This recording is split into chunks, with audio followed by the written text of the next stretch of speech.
Okay, so today what we're going to do is we're going to look at some application of those linear patterns, excuse me, or linear rules that we learned how to work with last time. So we're going to first talk about the general form of a linear pattern, and then we're going to talk about how these applications using those linear patterns work. It's not good enough just to be able to write a linear rule. You need to know why you're doing it and be able to solve problems using that information. Okay, so remember, the general form is T equals A times N plus or minus some little c, right? Where T is the term number. It's the number you get when you do the math, right? N is the number of the term, the first one, second one, third one, fourth one, fifth one, 127th one, right? Okay. A is your multiplier, which is that common difference. In other words, that pattern that you've established. And C is the constant that you need to either add or what? Subtract. And that's why we have that funny symbol, add or subtract, just depending on, do I need to add to get my first number or do I need to subtract to get my first number, right? So just a quick reminder of how easy this is. Say we have the pattern, 1, 4, 7, 10. Okay, so first of all, we need to establish our pattern. To get from 1 to 4, I need to add a 3. To get from 4 to 7, I need to add a 3. To get from 7 to 10, I need to add a 3. So the 3 is the pattern right there, the common difference, yes? So it's T equals, that 3 goes in front of my N. Now I'll simply subtract that from the first T. What is my first T in this case?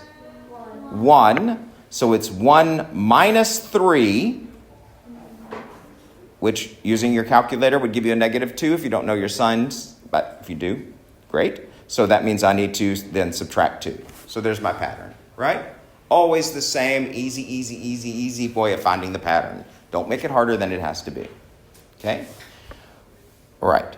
Remember, not all patterns are positive. So that's a 3n because we were adding 3, right? What if I reverse this pattern? We didn't look at one of these, I don't think, in your homework. So if it was 10, 7, 4, 1, ... So to get from 10 to 7, I'm not adding 3, but you betcha, subtract 3. 7 to 4 is subtract 3. 4 to 1 is subtract 3. So this time, I'm not adding 3, I'm subtracting 3, so my A is -3n. Right? I don't know if we had one of those. Now, and my first number is a 10, so 10 minus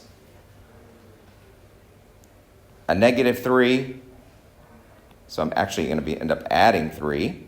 It gives me positive 13. So when you do that in your calculator, remember my number that I'm subtracting is a -3. So you would put in 10 minus, and then a -3. So be careful because you're going to be working with some signs here, right? Okay? Because a minus, remember a minus really means the opposite of. So this is really read as the opposite of subtract 3. What's the opposite of subtract 3? Add 3. And that's how it ends up being adding instead of subtracting. So be very careful. You can use your calculators to do these, but be careful how you enter them. Okay? Don't lose one of your minuses. Mm-hmm. Because we have a minus in front of it. We're subtracting a negative. It's just good notation for your calculator. Otherwise, your calculator won't get the right answer. So, yeah, we're subtracting a negative. So that's why we put it in the bracket. Okay? You'll practice some of those. It doesn't happen very often, but you need to be aware of it. Okay? Now, so those are the patterns. Today what we're going to do is we're going to talk about some applications. And here's the good news. Even though you have to pull the information from a sentence, the pattern is actually easier. There's no math in finding these patterns. Okay? All right? To find the pattern,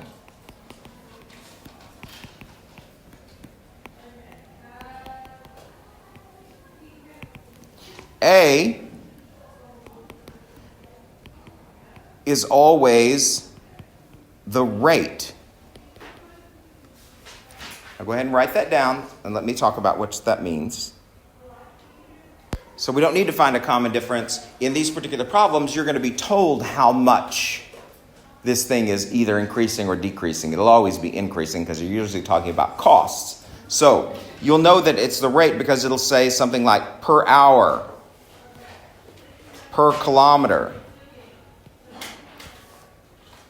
Right? So you're talking about a rate. So say, for example, you have a plumber come to your house. They're going to charge you so much per hour for doing the work. Okay? So the rate is how much they charge per hour. So I don't need to think about a common difference. It's always going to be the same amount per hour. Every hour they're going to add an additional $15 or $20 or whatever it is. Okay? So your A is always just the rate, whatever it is. So if I say $7 per kilometer, then what's your A? 7. Okay? So every kilometer, every new kilometer, you're going to add 7. Okay? All right. And your C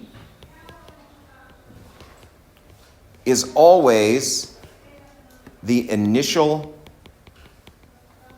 charge. Go ahead and write that down, and then we'll talk about what that means. Your C is always your initial charge.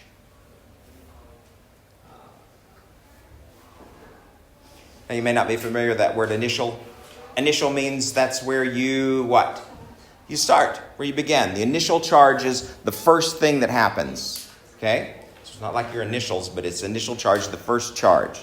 So, because what usually happens is, if you call a plumber or take a taxi or do something, there's a fee just to get started. So the plumber might charge you a fee just for coming to your house. Okay? The taxi is going to charge you a fee just when you sit inside. You haven't gone anywhere, but they already charge a fee. So there's usually this initial charge or a fee in front. Now, and this is going to be a little strange for you guys because you don't take a lot of taxis and hire a lot of plumbers probably. But anyway, so you're just going to have to get used to it. Those are the types of applications we have to work with. So you're just going to have to play with those.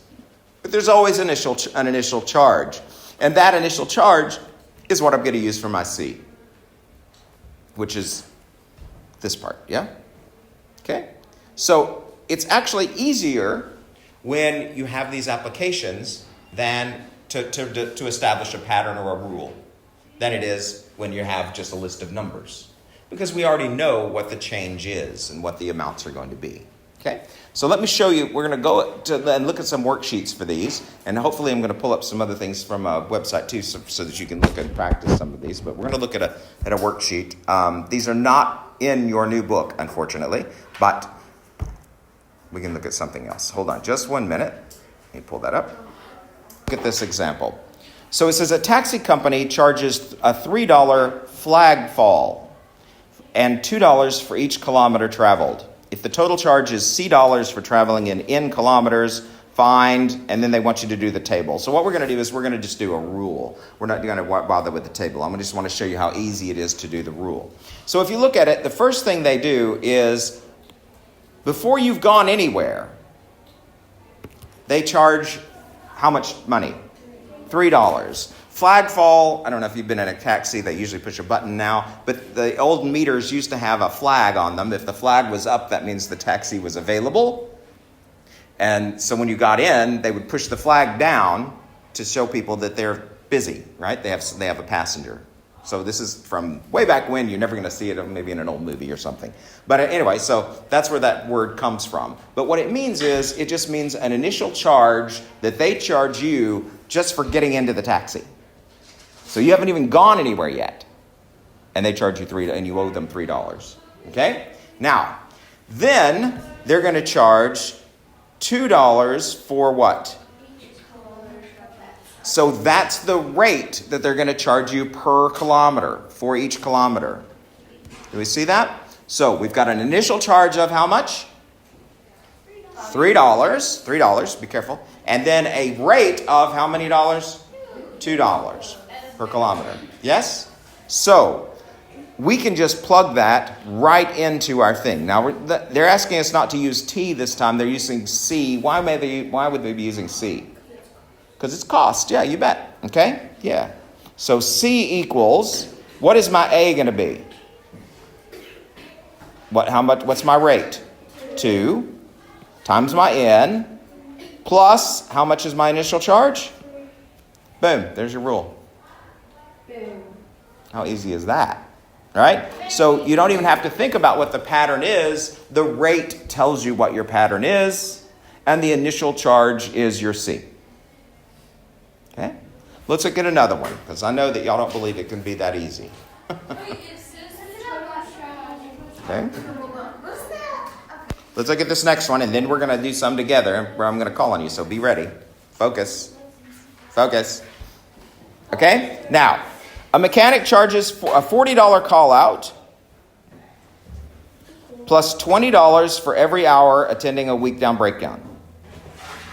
So he charges a $40 call out. So in other words, just for coming to fix your car, he's charging you $40 just to drive out there. Call out means go out there, right? And $20 for every what? Hour. So for every hour, that means that is your rate, right? So here's your rate, and this is your initial charge, your C. So our cost is equal. What is our rate? How much is he charging per hour? So 20 in, and how much is it, the call out? So plus 40. And there's your pattern. 20 in plus 40. Okay? Don't make it harder than it is. And they're always going to be like that. It's just going to give you some initial charge and then something per hour or for each kilometer, for each hour. So you can see the rate is always the one that's measured in for each thing. Mm-hmm. How do you do T and not C and not other? Well, because it doesn't matter. It makes no difference. They just said use C because they're doing cost. But you can use the same letters all the time. It makes no difference. If I was doing this one, I would have said C equals 20 times H plus 40. Why would I have put C here? Total cost. Why would I put H there? Hours. But I could just as easily have put T equals 20 N plus 40. The letters you use make no difference, right? But typically, traditionally, if you have a specific item, then you name it for that specific item, but you don't have to. Okay? So if a letter is specified, then you must use the letter that they specify because that's part of following the directions, isn't it? Yeah? Okay? One of those things y'all love to do. Yes? Okay? All right. So let's pull up another one. And I want y'all to do this. I'm going to give you a minute or two to work on it, and then I'm going to call on people to help me out. So we've talked about how you can find a rule, and then how you can plug in values in place of your N to find the value for a particular point in time, or for however many miles if you're traveling in a taxi, whatever. And so now we want to talk about another aspect of solving problems using these rules. And that is, let's say that I have the choice of 3 different plumbers. And each one of them charges a different rate. And I might ask, and I know my job is going to take 20 hours to do, then if that's the case, I can find out how much each one of them would charge for the 20 hours and which one might you want to choose. The lowest price, right? If they're all going to do the same level of work, right? So you can now use those to compare them. Now, could I also use a pattern to find out when they would all be charging the same price? Yeah, I could just find some numbers in a pattern and continue those patterns until they all come out to be the same. If that works. Not every pattern is always going to be the same though, right? So be prepared. You will use these rules, but that doesn't mean you're always just going to be doing one thing at a time. Sometimes you'll be comparing rules as well. Okay? So you want to find the one with the best rate. All right.